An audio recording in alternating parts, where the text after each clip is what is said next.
the indispensable nation is just a happy mythology we like to tell ourselves to justify policies that we happen to already do, many times for other reasons. Hi, I'm Nick Gillespie with Reason TV. Today we're talking with Trevor Thrall. He is a senior fellow who covers defense and security issues at the Cato Institute. He's also a professor at George Mason University. Trevor, thanks for talking to us. Nick, great to be here. You have written a fair amount about the kind of Trump doctrine. Obviously, this is it's constantly being revised. It's like a Google Doc that probably has 50 different people, monkeying with it. How do you see, how can we meaningfully talk about Donald Trump's foreign policy and what it's likely to go towards? Yeah, great question. I think he's so inconsistent. It is a little tricky putting your finger right on it, but I think we now know enough that we can identify at least three big pillars to start talking about it. The first is embodied in that America First tagline, and that is a sort of uber American nationalism. And what I think that really means at heart is that Trump is indifferent to really the project of the post-World War II American foreign policy regime, which was building and maintaining the liberal international order. He doesn't care about the liberal international order. He cares only about America, NATO, other allies, providing global public goods like safe passage in the ocean. He doesn't think or care much about any of those things. So that's number one. Number two is, on the other hand, you might think that made him sort of a dove or something, but I think the second thing is that he's actually sort of hawkish. He's actually I don't think he wants to intervene very often, doesn't care too much about the rest of the world, but when he does, I think he wants to bring the hammer. And so if you listen to his words about ISIS, I'm going to bomb the shit out of them. It's true. Eradicating radical Islam and stuff like that. So I think he's not interested in the general project of liberal internationalism, but when it comes to push and shove, I think he kind of has a zero-sum way of thinking about the world. We're going to win, and we're going to beat people up hard to do it.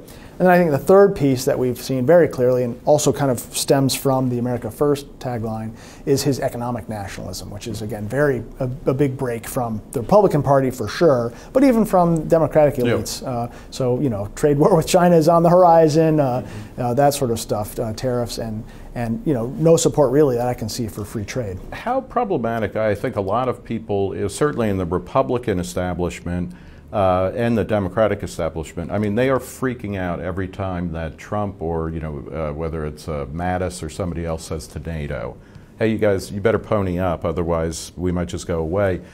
Would that be catastrophic, not necessarily for America, but for the world? Because one of the arguments is, you destabilize the liberal international order, you get more chaos, and then America is going to be called in anyway. Yeah. Having said that, if we don't change things, we're stuck with the status quo where we're spending, $1 bazillion a year on defense, much more than other countries. So how, what do you think? The standard defense of overspending for the maintenance of the liberal international order is that the United States gets the most from maintaining this order, and so it's okay that we pay the most. So in other words, we're getting our money for our value for our money. But Trump clearly does not believe that, and so his call to reassess, to put it gently, NATO and other arrangements with allies around the world is really freaking people out, because I think many people do believe that the U.S. is the indispensable nation. And if we aren't putting our hands over everything everywhere, trouble will burst out all over the place. Is there, a lot of people believe that. Is that true? I think that is an illusion. There may be special cases where that's true, but in fact I think the indispensable nation is just a happy mythology we like to tell ourselves to justify policies that we happen to already do, many times for other reasons. So if we loosen up our standing on the sea lanes and in the Chinese seas and stuff like that, it doesn't mean Australia is suddenly going to become under the boot of China. I see no reason why that would happen. I mean, remember, China is the country that's the biggest winner from the current liberal international order. Right. Are there a few things they might tweak? I suppose, but not the big pillars of non-intervention and sovereignty and stuff like that. What is your sense of, the other more specific issue is Trump's bromance with Russia or with Putin.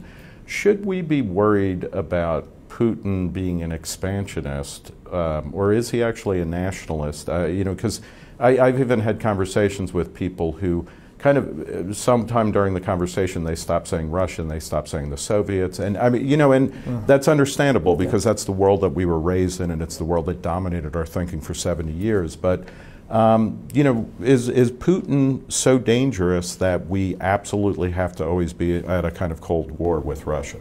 Yeah, that's a very good question. I guess I would say, you know, maybe. I think there's good reason for people in his neighborhood to be worried about him, for sure. I mean, just ask Ukraine. The Baltics obviously have reason, as they always have, to be near such a powerful neighbor. Anyone who doesn't have good relationships with the most powerful neighbor is got to be worried.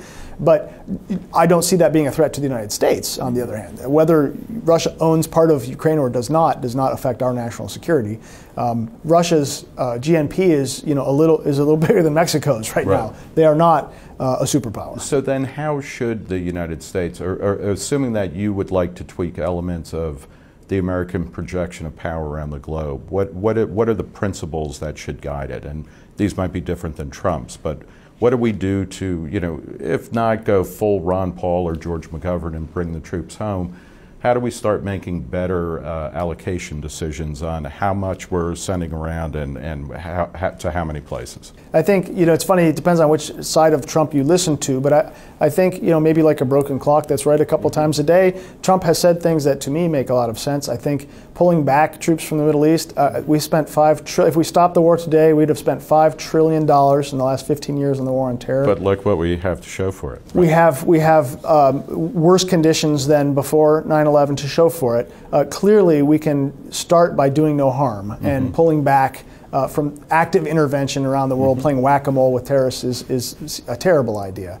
Then I think it is time to reassess alliances. Allies are people who help mutually ensure each other's safety. We don't have allies. We have clients.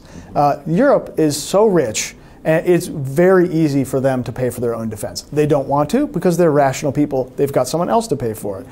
I think we should reassess what we do with NATO. We don't need to be part of NATO. We can be a partner to NATO. We don't have to promise to be there and spend money to secure Europe. That seems to me to make very little sense. So Trump has frankly said a bunch of things that I'm not sure he got there the same way that I do in my mind, but he said some things that make perfect sense. We can pull back quite a bit.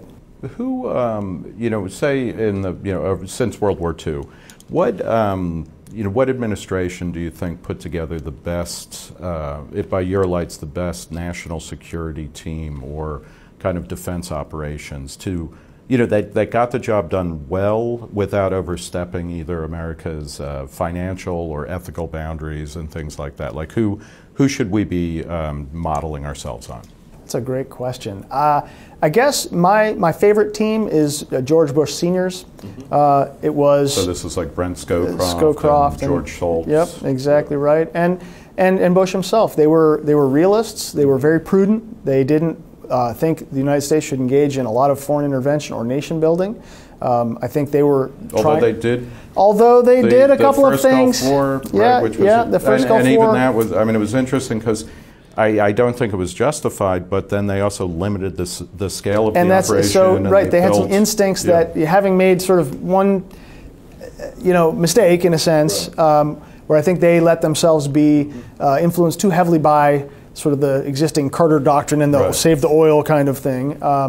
I think that they then showed more prudence than anyone since has shown in limiting the U.S. military effort there, and also in making sure that they weren't doing this unilaterally. I think that's sort of underappreciated over the last 15 years. I think the U.S. has gotten ahead of the rest of the world, and that just begs for more problems. Yeah. A lot of libertarian foreign policy people or international relations people are some variety of realists, as you are. Talk a little bit about what that means and how we can sell it better, because I think it's a very attractive kind of sensibility for many people, but it oftentimes it's hard to, it doesn't hold up to crying children or dead people on a beach. Right. Yeah. I guess the realist position really has a couple of basic principles that guide it, and the first is the simple understanding that the world is anarchic and every nation is responsible for its own security. There is no 911 to call when your country's invaded. So this leads to a basic problem in world politics, which is every country is kind of out for itself, and things that each country does for its own security tends to make other countries nervous, because if I buy a bunch of tanks for my own defense, other people could reasonably assume these were for me to attack them with. And so that's really kind of the driving engine. And then what causes war, typically from a realist standpoint, or trouble, is when you have imbalances of power or quickly changing balances of power, and where countries get really nervous. Well, if a country nearby is getting powerful very quickly, I might have to attack them now to avoid getting beaten up later. And so the problem with this from a public standpoint is it sounds cold. It sounds calculating.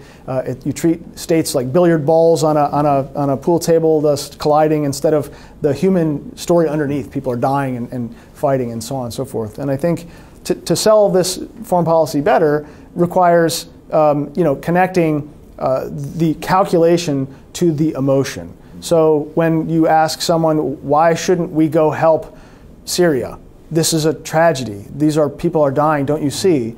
And you say, yes, I see that, but what you're asking is for Americans to go die instead. And why is that fair? And so it's a difficult conversation no matter how you do it, but I think that might help people understand why it's important to be restrained. Well, we'll leave it there. We have been talking with the Cato Institute's Trevor Thrall. He's also a professor at George Mason University.